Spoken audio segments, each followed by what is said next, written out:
permis de conduire, il se découpe en deux parties. On va avoir une partie plateau, ce que l'on fait aujourd'hui, ce que je montre aujourd'hui en vidéo, et une partie circulation. Les deux seront séparés, bien sûr, ça ne se fera pas le même jour. Au niveau du plateau, on a 5 parties. On va avoir maîtrise de la moto sans l'aide du moteur, ce qu'on appelle plus communément la poussette. À l'issue de ça, on va effectuer des vérifications et on va surtout vérifier que le casque soit à la bonne taille, bien attaché et que tout est en conformité par rapport à l'usage de la moto. Ensuite, on va réaliser le parcours à allure lente. Donc le parcours à allure lente, il se décompose en 3 parties. On va avoir la première partie qui va être chronométrée. Le chronomètre va être là pour vous obliger en fin de compte à utiliser vos commandes, comme si vous étiez en manœuvre avec votre voiture, c'est-à-dire le point de patinage, l'accélérateur et éventuellement si besoin, le frein arrière.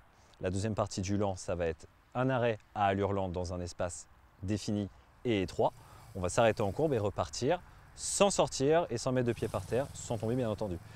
Pour terminer, on va effectuer en fin de compte un petit parcours avec le passager, tout simplement pour vérifier qu'à allure lente, on a une maîtrise suffisante dans les petits espaces avec un poids supplémentaire, donc un passager derrière.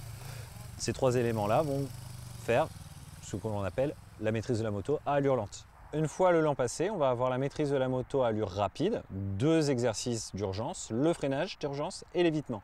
Le freinage d'urgence, c'est tout simplement de démontrer qu'on est capable de s'arrêter à une vitesse donnée, 50 km/h, sur une longueur bien précise, qui va être définie soit sur sec, soit sur mouillé.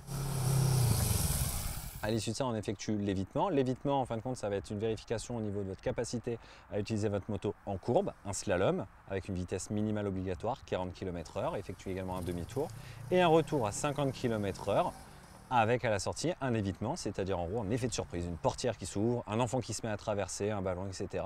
Quelque chose que vous ne pourriez pas anticiper, donc ça s'effectue minimum 50 km/h sans toucher l'obstacle. Et ensuite on s'arrête dans un endroit, ce qu'on appelle l'arrêt de précision.